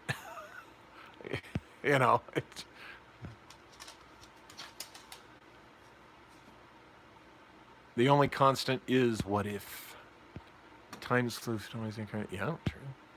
Gorn, time traveling for 12 monkeys is Gilliam. Yeah, that's what I thought. Yeah, okay, good. I just didn't want to make a mistake. But maybe Time Bandits was the one that I liked most. Yeah, Brian. And remember, we saw that, me and you, Rocky and Scott, saw that at Central City Mall, if I'm not mistaken, the old theater there. And I liked that. Time Bandits was a lot of fun. I remember seeing that with you guys. Oh, Final Countdown. Yeah, that's a good one too. David Ray. Carlos Castaneda's assemblage point shift changes reality. One consciousness, many egos. That sounds interesting. I'm not like a hard student of Castaneda. What I mostly heard about his stuff was, years ago. And of course, he came up again during the period that Altered States was out and such. But Eric Olson, that's awesome. It's so much better for your dogs. Yes, it really is. And you know what? It's not that expensive to do your own dog food. It's better for them than 90% of the kibbles that are out there. It's certainly better than the canned foods. And they love it. You see, Chili's over here an hour before dinner time, licking my leg. Please give me some more of that delicious stuff. Deborah K. Darn, didn't get a notification of the live stream on my phone. I didn't put a notice out there, Deborah. And Deborah, actually, we all got together here and we said, let's not let Deborah K know that we're here. And hopefully, she won't show up. But you showed up, you caught us. We were all trying to avoid you. I love to give Debbie a hard time. Number 6. Walter, do you think time travel will be something that's inevitable to be publicly discovered? That kind of time travel would be technologically related time travel. I think that the kind of time travel I suspect can be done is something we are all capable of. I'd like to think we're all capable of it. But this is why I think it happens after death. I said this is why, like that's the sole reason. This is one of the reasons why I think it's something that's possible after your death. So in that regard, no. I think it's one of those things very similar to a lot of UFO experiences that is meant to be a personal thing for you to experience it. Okay? I've moved away from this idea of, everybody's got to know, put someone up on a stage and so that they can tell the crowd at the conference and everything of their experience. No, not if they choose not to. And you know what? By suggesting, here's what gets me with this shows you how effing stupid and ignorant some people out there in our community are. I have been accused of trying to suppress stories because I say, hey, if you choose not to share your story, you don't have to.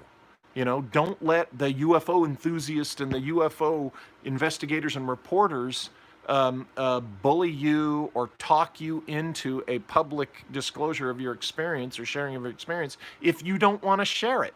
And I've been accused of that's my passive aggressive way to discourage UFO reporting. Yeah, those of you who think that and accuse me of that, go screw yourselves. I'm tired of idiots. Who else is tired of effing idiots in our community and in general? I'm tired of the paranoid goddamn fools who will believe every little ridiculous, crazy, stupid thing out there and then, go around being, aggressively, you're a suppression agent, you're this, you're that. I'm tired of it. The people that get spun up over crap and don't listen to what you're saying. That really is one of my peeves. You see, I just got worked up there. That's one of my peeves. People who don't really listen to what I said, or they're reading their own paranoid crap into what I said. Okay? I've never said, I know, if you want to tell your story, by all means, get yourself on the stage, get yourself on the lecture circuit, write a book, go on, a radio show or a podcast. By all means, tell your story to the whole world if you want to. What I have always said and I advocate is if you don't want to, you don't have to. And don't listen to these assholes who are, by the way, guilty of what they're accusing me, but in the other direction. There are these enthusiasts out there. Chili, are you okay? Yeah.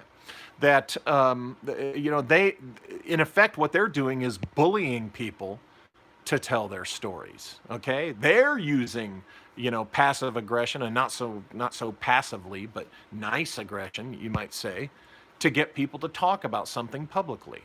Okay? Well, why is that right? Okay? Anyway, I'm tired of the fanatics. I'm really tired of the fanatics. I'm tired of the extremists on either end of any spectrum. And that's in our community, the paranormal UFO world, or particularly in politics. I'm just tired of it, But the fanatics these are the people that want to police what you're saying and thinking. These are the people that, they're the ones who really want to stop certain discussions while promoting others, the one that happens to be their favorite. But anyway, yeah, the reason this is a peeve of mine is that I was actually accused of that I was passively aggressive. And in fact, I think it was in here. It was on one of the live streams, and there was some jack off in the room that was not a regular, not like you guys that are regulars, or not like some of the, most of the newbies.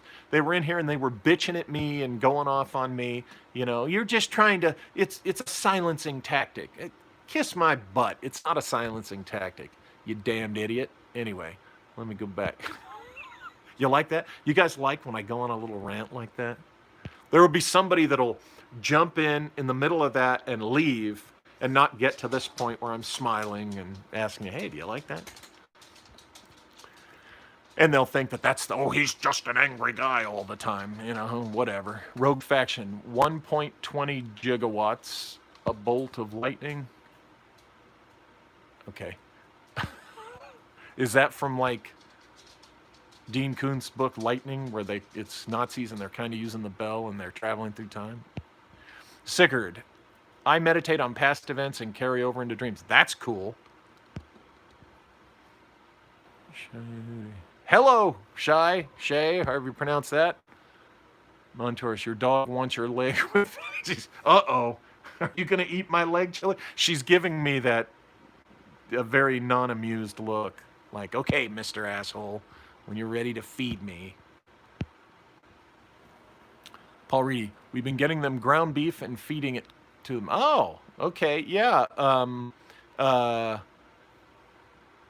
because it's not processed. Well, it's just ground up. It's meat that's just ground up. But again, you gotta, just like with us, we should avoid the processed stuff. We should avoid it for the dogs too. Johnny Side, can you post the dog food recipe? Thank you. I'll tell you what. I'll get the link that Liliana found the specific recipe, and I'll post that so you can watch the tutorial. Leg of Walter, Sigurd says. Deborah K. Too bad. Yes, you do. Mad Finger. Terrence McKenna described time as being pulled forward from an eschatological attractor of novelty, future, not pushed by history. Thoughts on that? Yeah, I do have thoughts on that. Shay Yehudi, are you going to make another video at the historic Sonora Inn? Hopefully I'll be able to do another trip up there, when things open up again, and sooner than later, because I want to get back up there and do more investigating, and I really like staying at the Sonora Inn. It's a cool place.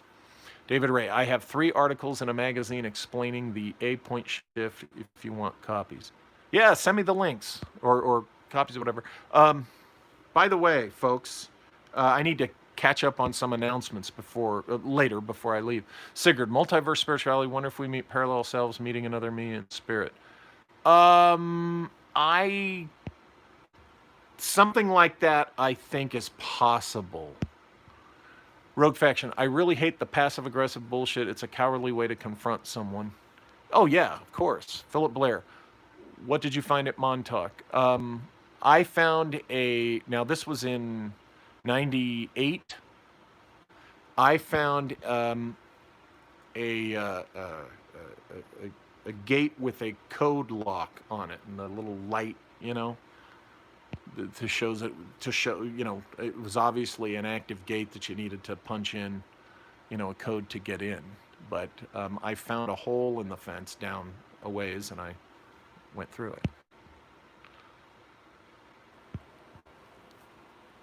See, it was once a U.S. Air Force installation, and I was an Air Force agent at the time, so I realized I was stretching my jurisdiction paper thin. But, had I been caught there, most security, I'd say, oh, sorry, federal agent, working on something I can't tell you about. They would have let me go.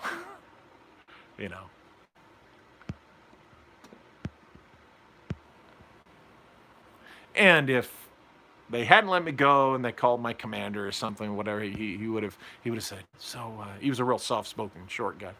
So Walt, what's this out at Montauk?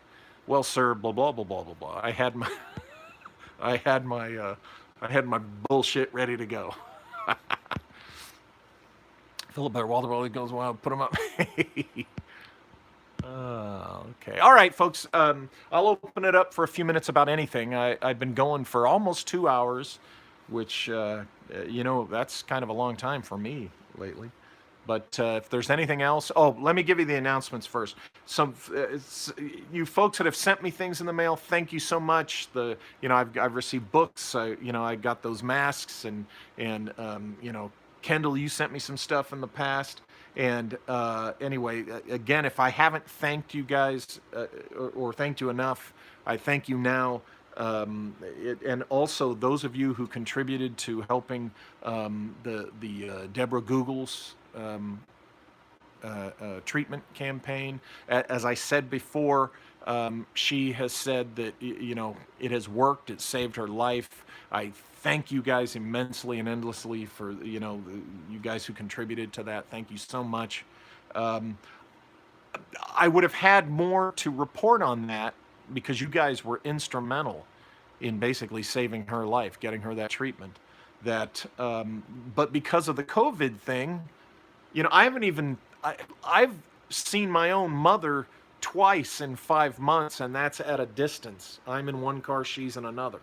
Okay, so I'm not seeing, and because I'm going through chemo treatment, I have to be even extra careful of my interaction. So I haven't been able to have, what I want to do is have Deborah Googles on either audio, or maybe if I can do a LinkedIn thing and you guys can meet her and she can thank you personally.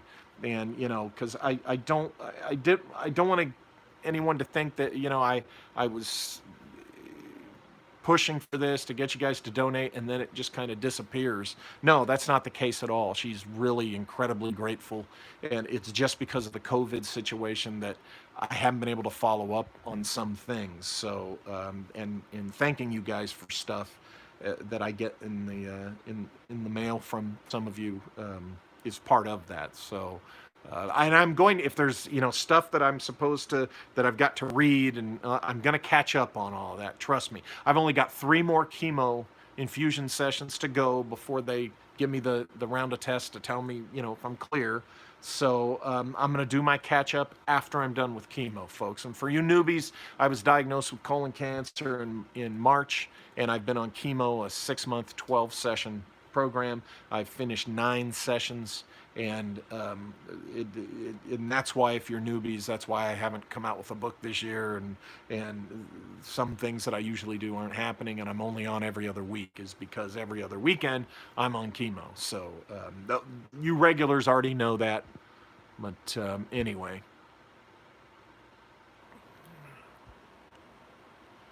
I don't want to miss anything. Have I ever stayed at the Hotel Del? Kendall, I am sad to say no. I've been there numerous times to hang out around there. When I was in college, I started going, I'd go out to the beach there. I'd go into the Hall of History. I'd walk around. I love the place, but I have not had an opportunity to stay there yet. And I've not taken the opportunity to stay there. So it amazes me that I haven't, but I need to. And, just like you suggest, I really want to stay there to see if I pick up any synchronistic phenomena at all. But no, I haven't. Sigurd, there are no Quincy Captain Ambassador Sinclair to Sheridan on Babylon 5. Hey,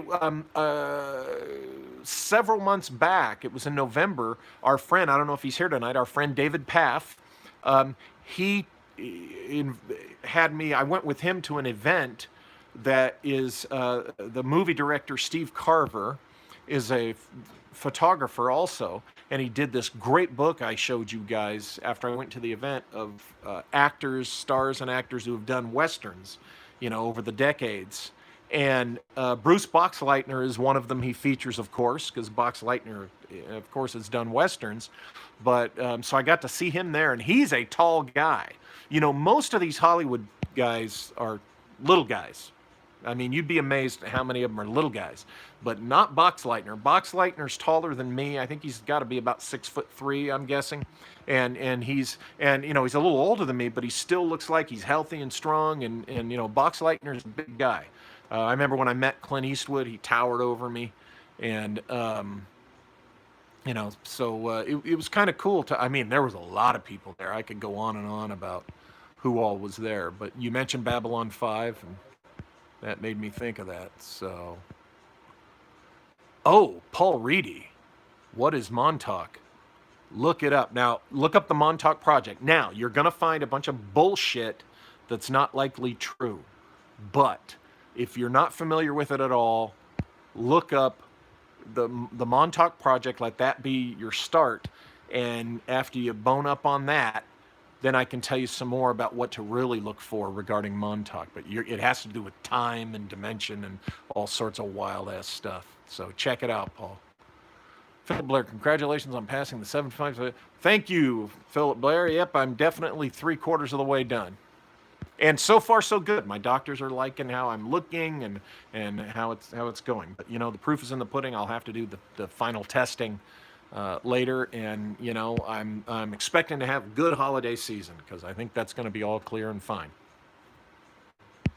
If not, I'll be dead sooner than I want to be.